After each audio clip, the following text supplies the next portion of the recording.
ನಮಸ್ಕಾರ ಸ್ನೇಹಿತರೆ, welcome back to my YouTube channel. ಬನ್ನಿ ಇವತ್ತಿನ ನಂದಗೋಕುಲ ಸಂಚಿಕೆಯಲ್ಲಿ ಏನೇನಾಗುತ್ತೆ ಅಂತ ನೋಡ್ಕೊಂಬರೋಣ. ಅದಕ್ಕೂ ಮುಂಚೆ ಯಾರೇ ನನ್ನ ಚಾನಲ್ನ ಸಬ್ಸ್ಕ್ರೈಬ್ ಮಾಡದೆ ನೋಡ್ತಾ ಇದ್ರಾ ಪ್ಲೀಸ್ ಸಬ್ಸ್ಕ್ರೈಬ್ ಮಾಡಿ. ಇಂದಿನ ಸಂಚಿಕೆಯಲ್ಲಿ ಮಾಧವ ಕಾಲ್ ಮುರ್ಕೊಂಡು ಮನೆಗೆ ಬಂದಾಗ ಮನೆಯವರೆಲ್ಲರೂ ಗಾಬರಿಯಾಗಿ ಎಲ್ಲ ವಿಚಾರ ಮಾಡ್ತಿದ್ರು. ಅಷ್ಟರಲ್ಲಿ ಗಿರಿಜಾ ಫ್ರೆಂಡ್ಸ್ ಕೂಡ ಅಲ್ಲೇ ಇದ್ರು. ಅವಾಗ ಯಾಕೋ ನೀವು ಹುಡುಗಿ ಜಾತಕ ನೋಡದೆ ಮದುವೆ ನಿಶ್ಚಯ ಮಾಡ್ತಿದ್ರಲ್ಲ, ಅದರಲ್ಲಿ ಏನೋ ಸಮಸ್ಯೆ ಇದೆ, ಏನೋ ಕಾಲ್ಗುಣ ಸರಿ ಇಲ್ಲ ಅನಿಸ್ತಾ ಇದೆ, ಅಪಶಕನಾಗಿದೆ ಅಲ್ವಾ, ಅದಕ್ಕೆ ಆ ಥರ ಮಾತಾಡ್ತಿರೋದು, ಒಂದ್ಸರಿ ಚೆಕ್ ಮಾಡಿಸಿ ಮದುವೆ ನಿಶ್ಚಯ ಮಾಡಬೇಕಾಗಿತ್ತು ನೀವು ಅಂತ ಅವ್ರು ಹೇಳ್ತಿರ್ತಾರೆ. ಅವಾಗ ನಂದನ್ ಕೋಪ ಮಾಡ್ಕೊಂಡು ಏನು ಹೇಳ್ತಾ ಇದ್ದೀರಾ ನೀವು, ಇವ್ನಿಗಾಗಿರೋದಕ್ಕೂ ಅದಕ್ಕೂ ಏನು ಸಂಬಂಧ, ಅವ್ರಿಗೆ ತುಂಬ ಒಳ್ಳೆಯಳು, ಅದಕ್ಕೆ ಏನು ಸಂಬಂಧ, ಮಾಧವ ನೀನು ಬಾರು ನಮ್ಮ ರೂಮಲ್ಲಿ ರೆಸ್ಟ್ ಮಾಡ್ಬಾ, ಈ ಥರ ಎಲ್ಲ ಯೋಚನೆ ಮಾಡೋದನ್ನ ಬಿಟ್ಟು ಅಂತ ಹೇಳಿ ಮಾಧವನ ಕರ್ಕೊಂಡು ಹೋಗಿ ನಂದ ರೂಮಲ್ಲಿ ರೆಸ್ಟ್ ಮಾಡಕ್ಕೆ ಹೇಳ್ತಾನೆ. ಆಮೇಲೆ ಪ್ರಿಯಾ ಮಾಧವನಿಗೆ ಕಾಲ್ ಮಾಡ್ತಾಳೆ. ಕಾಲ್ ಮಾಡಿದಾಗ ಹೇಗಿದ್ರಿ, ಯಾಕೆ ಹುಷಾರಿಲ್ವಾ, ಮಾರ್ನಿಂಗ್ ಕಾಲ್ ಮಾಡಿ ನಿನ್ನಿಂದ ರಿಸೀವ್ ಮಾಡ್ತಾ ಇಲ್ಲ ಅಂತ ಎಲ್ಲ ಕೇಳ್ತಿರ್ತಾಳೆ. ಇಲ್ಲ ಹಾಗೇನಿಲ್ಲ ಚೆನ್ನಾಗಿದ್ದೀನಿ ಅಂತ ಮಾತಾಡಬೇಕಾದ್ರೆ ಗಿರಿಜಾ ಅಷ್ಟರಲ್ಲಿ ಬಂದ್ಬಿಡ್ತಾಳೆ. ಏನು ಮಾಧವ ನೀನು ಫೋನ್ ನೋಡ್ಕೊಂಡು ಕೂತಿದ್ಯಾ, ಮಾತ್ರೆ ತಗೊಂಡು ರೆಸ್ಟ್ ಮಾಡೋದಲ್ವಾ, ಕಾಲು ತುಂಬ ನೋತಾ ಇದೆಯಾ, ಏನು ಅನಾಹುತ ಮಾಡ್ಕೊಂಡು ಇದನ್ನೆಲ್ಲ ಮಾತಾಡ್ತಾಳೆ. ಅಷ್ಟರಲ್ಲಿ ಇದನ್ನೆಲ್ಲ ಪ್ರಿಯಾ ಕೇಳಿಸ್ಕೊಂಡ್ಬಿಡ್ತಾಳೆ.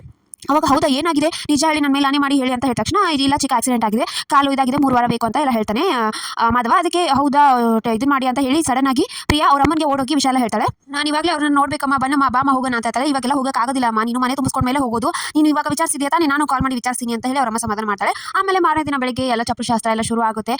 ಎಲ್ಲ ಏನು ಪೂಜೆ ಏನೇನಿದೆ ಅದನ್ನೆಲ್ಲ ಪೂಜಾರಿ ಕಡೆ ಎಲ್ಲರ ಕಡೆಯಿಂದ ಮಾಡಿಸಿ ಚಪ್ಪುಶಾಸ್ತ್ರ ಕಂಬ ನಿಲ್ತಾರೆ. ಇದನ್ನೆಲ್ಲ ಇಂದ್ರ ನೋಡಿ ತುಂಬಾ ಸಿಟ್ಟಿಂದ ಒಳಗಡೆ ಹೋಗ್ತಾಳೆ. ಒಳಗಡೆ ಹೋಗಿ ಹೇಳ್ತಾಳೆ ಸೂರ್ಯಕಾಂತ್ ಚಂದ್ರಕಾಂತ್ಗೆ ನನ್ನ ಹೊಟ್ಟೆ ಉರಿತಾ ಇದೆ, ನೀವು ನೋಡಿದ್ರೆ ಇಲ್ಲಿ ಆರಾಮ ಕೂತಿದ್ದೀರಾ, ಎದುರುಗಡೆ ಮನೆಯವರು ಚಪ್ಪಶಾಸ್ತ್ರ ಆಲ್ರೆಡಿ ಮುಗಿಸಿದ್ರು, ನಿಮ್ಗೆ ಏನು ಅನಿಸ್ತಾ ಇಲ್ವಾ ಅಂತ ಹೇಳಿದ ತಕ್ಷಣ ಶ್ರೀಕಂಠ ನಾನು ಏನಾದರೂ ಮಾಡಿಬಿಡ್ತೀನಿ ಇವಾಗ ಅಂತ ಹೇಳ್ತಾನೆ. ಅದಕ್ಕೆ ಸೂರ್ಯಕಾಂತ್ ಅದಕ್ಕೆಲ್ಲ ತಾಳ್ಮೆ ಇದೆ, ನಾನು ಆಲ್ರೆಡಿ ಎಲ್ಲ ಮಾಡಿದ್ದೀನಿ, ಫಲಿತಾಂಶ ಒಂದೇ ಬಾಕಿ ಇದೆ, ವೇಟ್ ಮಾಡಿ ಅಂತ ಹೇಳ್ತಾನೆ.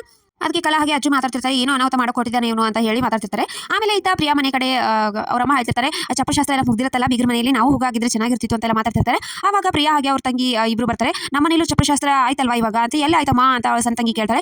ಆಯ್ತು, ನಮ್ಮ ಮನೇಲೂ 100-200 ಮಂದಿ ಬಂದಿದ್ರು, ಊಟ ಹಾಕ್ಸಿದ್ವಿ, ಇದನ್ನ ಏನಾರು ಕರ್ಸಿದ್ವಿ, ಎಲ್ಲನೂ ಬೀಗರು ಕೇಳಿದ್ರೆ ಹೇಳಬೇಕು, ಅದಕ್ಕೆಲ್ಲ ಸುಮ್ಮನೆ ಖರ್ಚಾಗಿ ಮಾಡೋದು, ಇನ್ನೂ ನಮ್ಮ ಖರ್ಚು ತುಂಬ ಇದೆ, ಅದರಲ್ಲಿ ಖರ್ಚಾಗುತ್ತೆ, ಇದರಲ್ಲಿ ಉಳಿತಾಯ ಮಾಡ್ತಿದ್ವಿ ಅಷ್ಟೇ, ಇವಾಗ ಅವ್ರು ಕೇಳಿದ್ರೆ ಚಪ್ಪಶಾಸ್ತ್ರ ಚೆನ್ನಾಗಾಯ್ತು ಅಂತ ಹೇಳಬೇಕು ಅಂತ ಎಲ್ರಿಗೂ ಹೇಳ್ತಾಳೆ. ಏನಮ್ಮ ಇದನ್ನೆಲ್ಲ ಸುಳ್ಳು ಹೇಳೋದಾ ಅಂತ ಪ್ರಿಯಾ ಹೇಳ್ತಾಳೆ. ನಿಜ ಹೇಳಾಗಿದ್ದಿದ್ರೆ ಹೇಳ್ಬಿಡು ಅಂತ ಹೇಳ್ತಾಳೆ. ಅದಕ್ಕೆ ನಿಜ ಹೇಳಕ್ಕಾಗಲ್ಲ ಅಲ್ವಾ, ಅದಕ್ಕೆ ನಾನು ಸುಳ್ಳು ಹೇಳಬೇಕು, ಇದೇ ನಮಗೆ ದಾರಿ ಅಂತ ಹೇಳಿ ಹೊರಟೋಗ್ತಾಳೆ.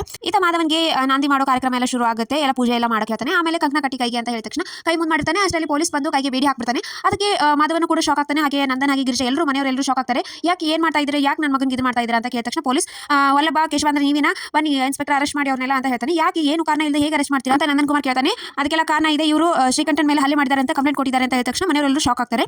ಸೊ ಇಷ್ಟಿತ್ತು ಇವತ್ತಿನ ಸಂಚಿಕೆ. ಸೊ ವಿಡಿಯೋ ಇಷ್ಟ ಆಯ್ತು ಲೈಕ್ ಮಾಡೋದನ್ನ ಮರಿಬೇಡಿ.